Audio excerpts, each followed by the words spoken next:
Hey y'all, hey, happy day to you. Thanks so much for stopping by and watching today's video. If you missed Monday's episode, be sure to subscribe so that you don't miss anything else. And because I care about you, here's a quick recap. The ladies were back at it, using their gifts, talents, and abilities to stack up some more simoleons. Why? Because there's still so much to be done, and this squad never backed down from a challenge, even ones that they set for themselves. Good morning. Oh my God, the garden! The garden! No! Not our wonderful cash cow. Our precious. I'm so sorry. This is not how I expected this episode to start.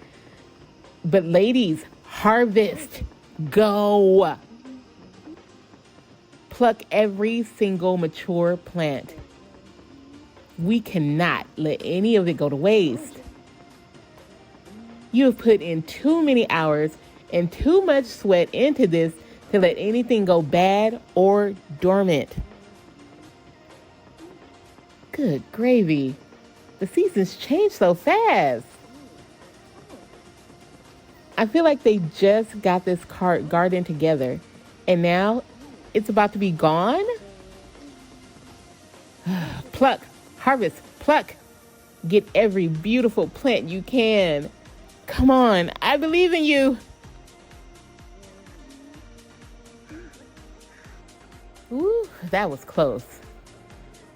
But after a crazy harvest morning, the ladies have enough simoleons to do some major upgrades to the house. Isn't this beautiful? A little more living space and a little bit of privacy for each of them. Sage may not have her marble kitchen just yet, but this is a space that she can cook in more comfortably. Doesn't it just say, "Welcome home, baby. You hungry?" And even the table feels more warm and welcoming for the squad to sit down and have a meal at or work on their next master plan. And Aria made sure that Madison got her computer at home.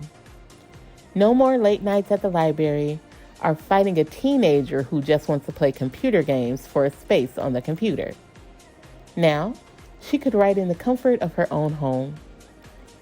This space was also big enough for it to house an easel for Sage so that she could paint at the house as the temperature started dropping.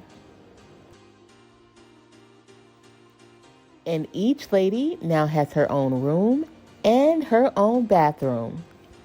Talk about a home. Our house is a very, very, very fine house.